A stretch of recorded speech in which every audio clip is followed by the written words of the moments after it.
Hello, আসসালামু আলাইকুম। আমি হাফিজার রহমান। তো আপনারা সবাই এখন র‍্যাংক অ্যান্ড রেন্ট নিয়ে কথা বলে এইরকম দেখবেন। বাংলাদেশের বিভিন্ন গ্রুপে দেখবেন। উম এশিয়াতে এটা বেশি। এখনকার ট্রেন্ড হচ্ছে র‍্যাংক অ্যান্ড রেন্ট মডেল। কিন্তু এটা ২০১৬ থেকে ১৭ র দিকে ইন্টারন্যাশনালি মেইনলি ইউএস বেসড এটা বেশি কাজ করত।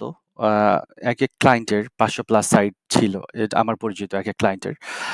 তাছাড়া আমার পরিচিত একটা ক্লায়েন্ট ছিল যে LinkedIn এর সিকিউরিটি ম্যানেজার ছিল। কিন্তু তার অনেক বাল্ক ওয়েবসাইট ছিল। চাকরি মোবাইলের bulk rank and rent website ছিল। তো আসলে ইউএস যখন একটা জিনিস শেষ করে সেটা এশিয়ার ট্রেন্ড হয়ে যায়। যার কারণে র‍্যাংক অ্যান্ড রেন্ট বাংলাদেশ সহ এশিয়ার এখনকার trend rank and rent site. তো আ আপনারা দেখবেন যে এটা আমার ২০২০ সালের দিকে এই ডকে এটা এগুলা র‍্যাংক অ্যান্ড রেন্ট সাইট এর list. Keywords, search volume, target cities যেগুলো আছে সেগুলা এন্ড পপুলেশন এগুলো লিস্ট করা আছে। কিন্তু আসলে আমি র‍্যাংক অ্যান্ড রেন্ট শুরু করি ২০১৯ থেকে।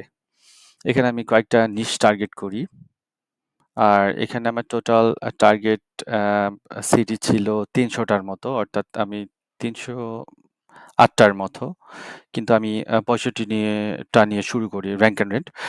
র‍্যাংক অ্যান্ড রেন্ট মূলত আ ১ টা অথবা ২ টা কিওয়ার্ড নিয়ে টার্গেট করা হতো। অ এখানে মজাটা হচ্ছে আপনার মাল্টিপল কিওয়ার্ডস গুলো র‍্যাংক করাতে হবে না। অর্থাৎ যদি আমি প্লাম্বিং সার্ভিসের কথা বলি, প্লাম্বিং সানখোসে সিএ এটার সার্চ ভলিউম ৫০, প্লাম্বিং সানখোসে এটার ১০০ সার্চ ভলিউম। নরমালি একটা কিওয়ার্ডকেই টার্গেট করে করা হতো।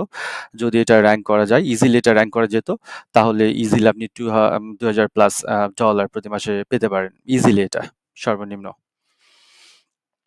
তো এটাই র‍্যাংক অ্যান্ড রেন্ট এর মজা যে আপনাকে মাল্টিপল কিওয়ার্ড র‍্যাংক করতে হবে না। ওয়েবসাইটের কনটেন্ট হবে লেস কনটেন্ট অর্থাৎ ব্লগ অথবা অ্যাফিলিয়েট সাইট গুলার মতো অত হিউজ পরিমাণ কনটেন্ট লাগবে না। Just home page, service page, about, contact page. এই কয়টা কনটেন্ট হলে আপনি ইজিলি এটা র‍্যাংক করতে পারবেন।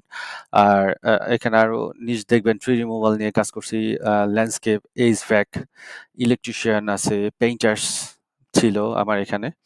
তো র‍্যাংক অ্যান্ড রেন্ট নরমালি ডিপেন্ডেন্সিটা ছিল গুগল মাই বিজনেস এর উপর। আ এটা গুগল মাই বিজনেসটা ইজিলি পাওয়া যেত আগে। ইউএস এর যেকোনো জায়গায় ভেরিফিকেশন করা যেত। কিন্তু এখন এটা খুব স্ট্রিক্ট হয়ে গেছে। আর গুগল মাই বিজনেসটা ভেরিফিকেশন করলেও এটা স্টিকি হচ্ছে না। অর্থাৎ গুগল তার অ্যালগরিদমস চেঞ্জ করছে। কারণ নরমালি গুগল চায় না যে কেউ র‍্যাংক অ্যান্ড রেন্ট করুক। কারণ এটা আ আপনার বিজনেস নাই। চিন্তা করে দেখেন। আপনার বিজনেস নাই কিন্তু আপনি অ্যা অ্যা অ্যাজ এ রিয়াল বিজনেসের সার্ভিস দিচ্ছেন কাউকে। এটা তো মানুষ প্রতারিত হতে পারে কাস্টমার। যার কারণে গুগল সবসময় পছন্দ করে রিয়াল বিজনেস। হয়তোবা এর কারণে অ্যাফিলিয়েট বলেন, ব্লগিং বলেন, যার রিয়ালটা আমরা বুঝাতে পারি না বা রিয়াল বিজনেস করতে পারি না। যার কারণে এগুলার বিরুদ্ধে গুগলের সবসময় অ্যালগরিদমস গুলো চেঞ্জ করে বা করে আসছে এটা। তো এখানে আমি ৬৫ টার মতো আম আম শুরু করি। আর র‍্যাংক অ্যান্ড রেন্ট নরমালি $১০ $১০ থেকে একটা লিডের দাম অনেক হতে পারে। ১০, ২০, ৩০, ৪০, ৫০, ১০০, ২০০ বা তারও বেশি হতে পারে। আমি এখন যে নিশ নিয়ে কাজ করতেছি এর প্রতিটা লিড $৫০০ এর বেশি। আর এটা যদি লিডটা সেল করে $২,০০০ এরও বেশি দিয়ে থাকে নরমাল টাইনি হাউসে। তো আমি আমাদের লোকাল এসইউ ইউনিভার্সিটিতে র‍্যাংক অ্যান্ড রেন্ট নিয়ে কথা বলব। নরমালি আমাদের বাংলাদেশের ট্রেন্ড র‍্যাংক অ্যান্ড রেন্ট। তবে আপনারা দেখবেন যে যারা কথা বলছে তাদের অধিকাংশ ল অত এক্সপেরিয়েন্স নাই র‍্যাংক অ্যান্ড রেন্টে। হয়তো তারা কেবল শুরু করছে, কয়েক মাস হলো অথবা কেউ করেনি। তাদের রিয়াল এক্সপেরিয়েন্স নাই। আমি বলব যে তাদের রিয়াল এক্সপেরিয়েন্স নাই। নরমালি এটা যারা সার্ভিস দিচ্ছিল লোকাল এসইও সার্ভিসেস মেবি তারাই এটা টোটালি কন্ট্রোল করত বা ন্যাশনালি আমাদের দেশে যদি বলি এর আগে। আমার পরিচিত অনেক কয়েকজন আছে যারা র‍্যাংক অ্যান্ড রেন্ট করে। তবে আমি ২০১৯ থেকে র‍্যাংক অ্যান্ড রেন্ট করি। তো আমি আমাদের গ্রুপে আপনাদের সিরিজ আকারে আমার এক্সপেরিয়েন্স গুলো শেয়ার করব। আর আমি অলরেডি আজকে একটা লাস্ট ১৬ মাসের ২১,০০০ ট্রাফিক দিয়েছি। একটা স্ক্রিনশট অর্থাৎ সার্চ কনসোলে স্ক্রিনশট দিয়েছি।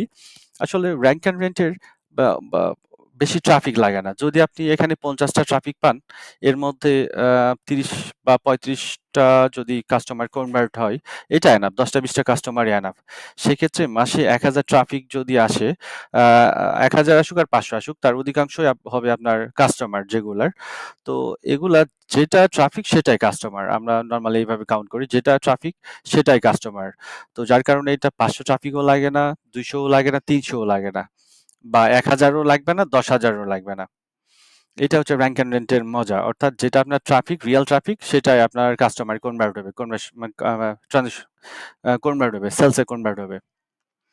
তো আমি আপনাদের এটা শেয়ার করব সিরিজ আকারে আমাদের লোকাল এসএ ইউনিভার্সিটিতে।